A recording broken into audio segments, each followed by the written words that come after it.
dins. What are they and why are they important?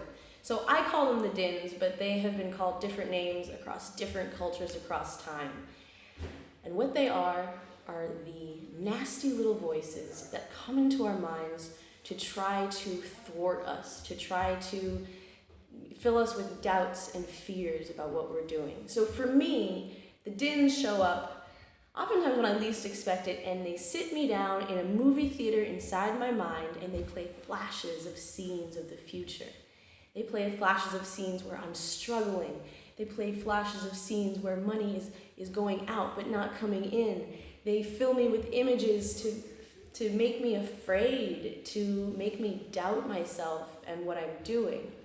Now, there's some people moving in upstairs, and there's all this like noise. And before I made this video, I quickly looked up, because I can't remember where I picked up this term from, but I looked up the definition of din, and it means a annoying, persistent noise, right? And this translates perfectly to this idea of the dins in our mind, which can infiltrate us with this annoying noise of self-doubt and fear and scarcity, or whatever it is for you. So it's important to recognize the dins when they appear. Now here's the thing, they're not just thoughts, but they can take on the voices of people in your life. So for example, yesterday I posted my new mermaid video on Facebook, and someone from my past chimed up and left a comment essentially saying, well, is this what you're going to be doing in 15 years? Like, what's your plan? And that ignited a fear that I have already inside me, because this is how the dins work. That I'm not amounting to anything, that, you know, I'm wasting my life, which I know I'm not. But that's the important thing, is that I recognized, I said, aha, that's a din in the voice of Arthur. Okay. And then that gave me the chance to evaluate that fear and see what was valid and maybe what I need to take a look at. So I believe that we must respect our dins and give them our respect, because here's the thing, everybody's just trying to do their job, right? Even a bad spirit that's mission is to thwart you on your path, they're just trying to do their job. So I still believe that they deserve respect, and here's why.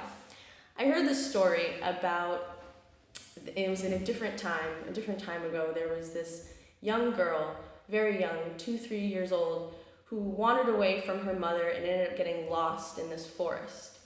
And she ended up, in this very unlikely story, being protected by these donkeys who ended up saving her from these wolves that would have killed her in the night, right? So what's interesting is that in this story, the wolves actually represent the dins, this dark force that was like coming for her, right? But here's the thing. What it turns out in this story is that if the wolves hadn't come and sort of roused her into action, she actually could have frozen to death overnight, right? So in this case, these wolves actually, these bad voices, these bad negative forces actually pushed her into action that ended up leading her into this unlikely scenario where she was rescued by this group of donkeys, and then ultimately ended up, you know, having a happy ending. But the point is that, you know, it's easy to say, oh, negativity is bad, the fears are bad, the doubts are bad, but here's the key, is that if you use them well, you can actually use them to push you forward, push you into action. That pressure can make you take the action that you've been putting off, right? It can make you step up in different ways because you have this fear. So I believe that we should learn to recognize our dins, and that we should meet them with respect and with love and with gratitude, because without them, we may stay complacent. We may stay still. We may stay in the place where it seems like it's safe and secure, but actually, maybe that's not the best thing for us. Maybe we need a little bit of that healthy pressure to push us onwards into the night so we don't freeze to death, and such that we meet the opportunities waiting for us on the other side. So know your dins. They often will have repeated themes of the ways that they try to bring you down or fill you with fear. And when you learn to recognize them, For me, I know I can say, oh, okay, that's a din. That is coming up with a fear, a repeated fear that I have. Okay, I don't need to get swallowed up by it, but I can use it as an impetus to move forward in a way that I need to. So just a few thoughts on that. I hope that's helpful to you guys.